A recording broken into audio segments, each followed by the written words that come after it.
Hey guys, and welcome to a video I've put off for quite some time now. A video covering the Essence of Finality amulet. This amulet is undoubtedly the best amulet in the game, but is it really worth the initial cost and extremely steep running costs? That's what we'll find out in this video, so when you're ready, grab your cup of tea, sit back, relax, and enjoy. So the Essence of Finality amulet, it's almost 260 million GP. This price may vary depending on when you buy it and when you watch this video. Making the amulet using an alchemical hydrix, an amulet of souls, and a reaper necklace might be cheaper if you're able to get things for the GE price, or possibly even making the alchemical hydrix yourself if you have a bunch of components lying around, costing 1 hydrix, a regular one, cut, 50 fortunate components, which are over 1 mil GP each at the moment, 50 refined components, 10 precious components, and 2 rumbling components, arguably the second most expensive component in here. If you have the components lying around, it might be cheaper to make it yourself using your existing Amulet of Souls and Reaper Necklace, which need to be 100% charged by the way, which will again cost you an onyx or two. So yeah, from scratch, this amulet will set you back around 260 million GP, and this is excluding the ornament kit giving a few extra stats, which costs around 40 to 50 mil, which can be made by combining a Reaper and Amulet of Souls ornament kit. So why is this amulet so good? Well, first of all, without any special weapon effects, this is basically a Reaper necklace and an Amulet of Souls in one, as you can see by the buffs in white. Successful hits give you extra hit chance, stacked up to 3%, which is from the Reaper necklace. Soul Split has a 50% chance to heal 25 to 50% more, and the base damage reduction of protection prayers and deflection curses is increased by 10% to 60%. This is from the Amulet of Souls. In addition to that, the Essence of Finality lets you store any weapon special attack, and you can then use it indefinitely. The only drawback to this is that the item is lost upon adding it to the amulet. However, the majority of the powerful weapon special attacks are pretty cheap. Here's an overview of the good spec weapons you can add to your Essence of Finality depending on which combat style you're using it for. You can switch around items whenever you want, so if you have a stack of these items in your bank, you can switch whenever you need to. Now the best thing about these special attacks is that they cap up or down to the weapon you're using. If you're using a higher tier weapon than for example the Gothic Staff and you have it on your amulet or inside of your amulet, you use the Gothic Staff spec called Claws of Gothics, it will deal damage to the tier of your weapon. So if you're using a Noxious Staff, it will do tier 90 Gothic Staff spec damage, which is way better than what it used to be. So for melee specs, the Dragon Dagger will be your item of choice. If you're doing speed kills with stalled abilities, the Dragon Claws might be good. And if you're doing AoD, let's say Hammer Roll, and you want to save money, a Statius Warhammer can be useful for perma use. As for range, there are some expensive options there, being the Decimation, Siren God Bow, but most of you guys will probably want to be using the Dark Bow or the Magic Short Bow. In this video you'll see why, and I'll explain why the Dark Bow, for example, is one of the best specs to put in your Essence of Finality. So first off, let's go ahead and talk about the Dark Bow spec, which in my opinion is the most enjoyable spec to use with the Essence of Finality amulet. As you can see, without max boost, it hits pretty hard on the dummies. Then if I start using Death Swiftness, the hits go up even more. For those unaware, the Dark Bow shoots 2 arrows that deal 148 to 338% ability damage, which means it can deal up to 676% ability damage on a max hit, which is very powerful burst damage. To use the special attack, you do require 65% adrenaline though, which is quite hefty.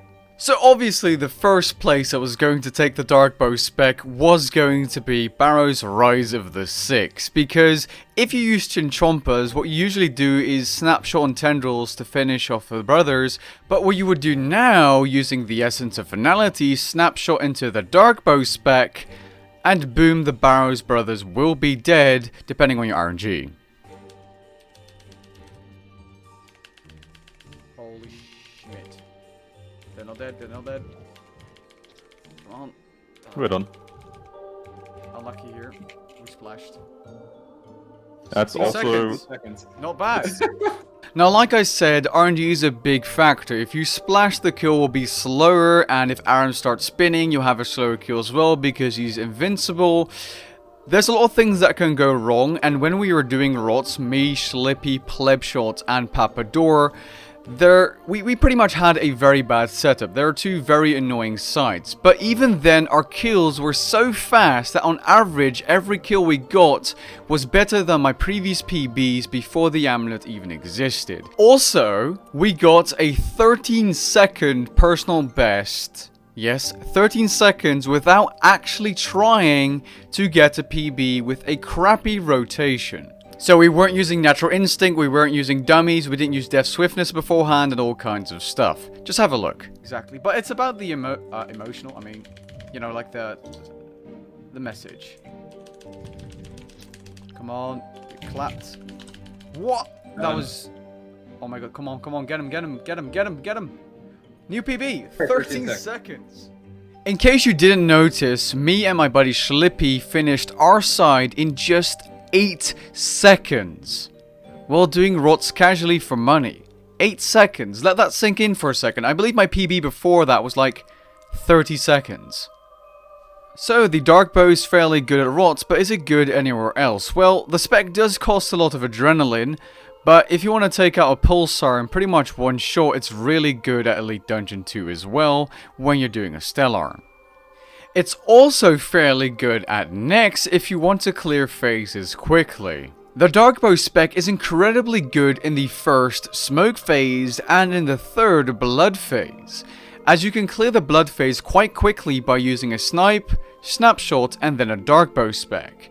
It's actually almost easier to do this than using Onslaught. Now, I know the Essence of Finality is like 10 times the price of the Onslaught ability, but it's more versatile as you can use the Essence of Finality Darkbow spec in more locations or PVM scenarios than Onslaught. But yeah, it's really good at phase 1, 2, and 3 at Nex because you can quickly deal a lot of damage. The only thing I do have to mention though is watch your adrenaline in the second phase, because if you dump all of your adrenaline at the end of the phase, you'll run into issues for the Darkbow spec because it does require 65% adrenaline, and you'll need Snapshot as well on top of that for the Blood phase. At least if you want to clear it in one cycle. You could also potentially use it in the 4th phase, but do not use it in the final phase, aka the Zaros phase, because your damage is capped. In the Zaros phase, you want to be using abilities like Rapid Fire, Fragmentation Shot, Corruption Shot, Bleeding abilities, basically. Because the damage is capped and you want to deal as much damage as possible with as many hits as possible. Now, I also did some Slayer using the Darkbow spec, and if you guys don't know, power slaying elves using chins is a very good way of gaining XP. You can gain over 700,000 Slayer experience per hour. But really, using the Darkbow spec for Slayer, it doesn't really work that well. It isn't as versatile as using melee and a scythe, which was to be expected, but I tested it anyway. As for Shattered Worlds though, if you have the Overpower bonus or power up, you will have pretty much unlimited adrenaline, and you can spam the spec at Shattered Worlds and actually clear worlds fairly quickly. I'm not entirely sure if I was clearing worlds faster than melee, but to be honest, I'm very rusty at Shattered Worlds at the moment, and it just felt like I was killing the enemies pretty much instantly every time, so it did feel faster than using a scythe, but I wasn't really using my abilities like Surge and Bladed Dive optimally, so I think that might have cut into my times as well.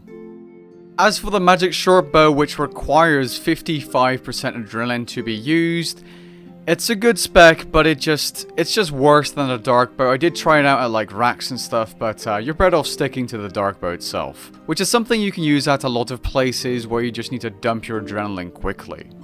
As for the Gothic Staff, instead of using it as a switch, it just simply is a massive upgrade as the damage and accuracy cap to your tier of weapon.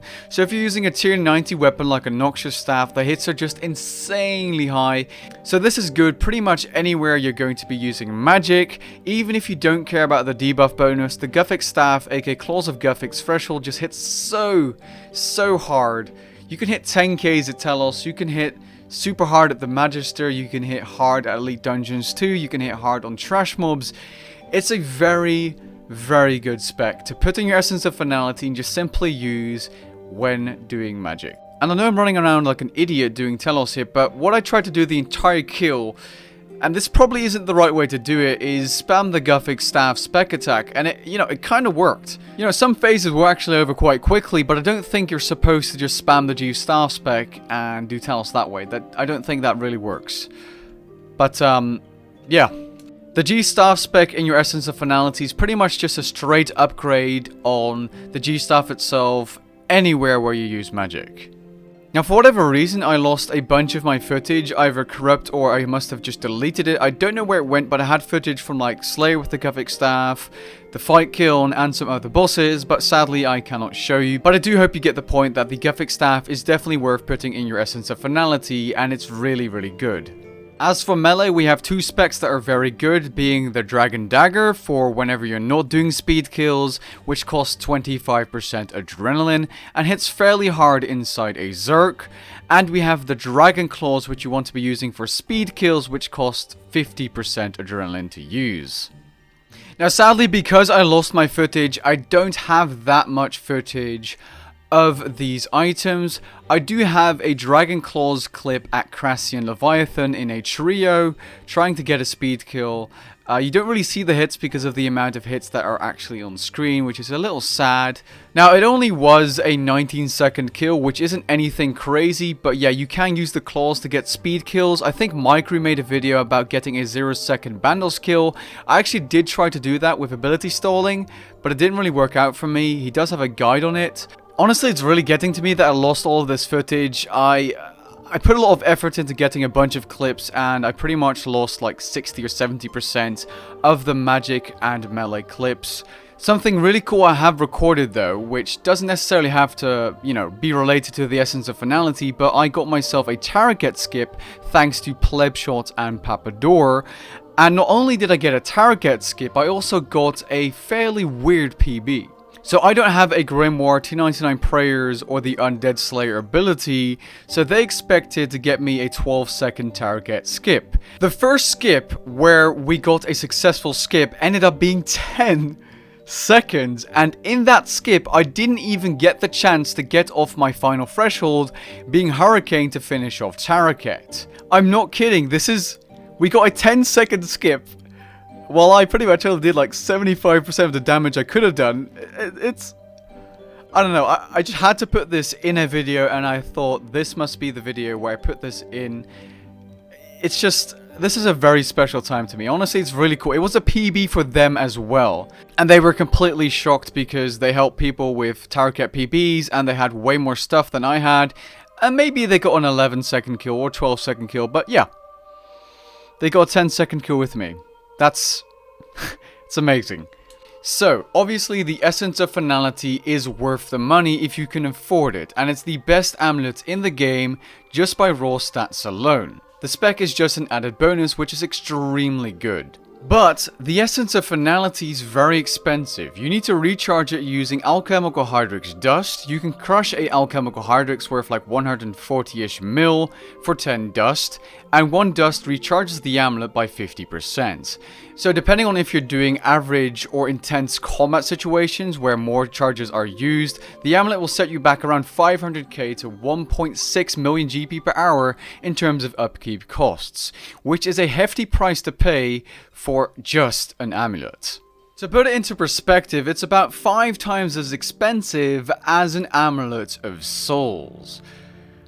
So that's very, very expensive indeed. But if you're doing high-end PvM bosses that make you a lot of money consistently, like Rise of the Six, Telos if you're streaking or doing high-end rage claims, Nex, Araxor, it is worth using. If you plan to do Slayer or less profitable bosses, be sure to just use an Amulet of Souls instead, or even a Blood Fury for some Slayer tasks. As for buying the amulet itself, if you have a Reaper necklace and an Amulet of Souls, and you still need to get your tier 92s, tier 99 prayers, or something like mutated barge, I would definitely focus on getting those first instead of this amulet. I don't think this is something you should prioritize in terms of your upgrade order. There are way more important things first. Then after that, or if you're making big bucks at Telos, consider getting this amulet. And with that being said, I hope you guys enjoyed this video and found it interesting. If you did, leave a like down below, and perhaps maybe even check out my other worth it videos in the playlist linked below. Peace.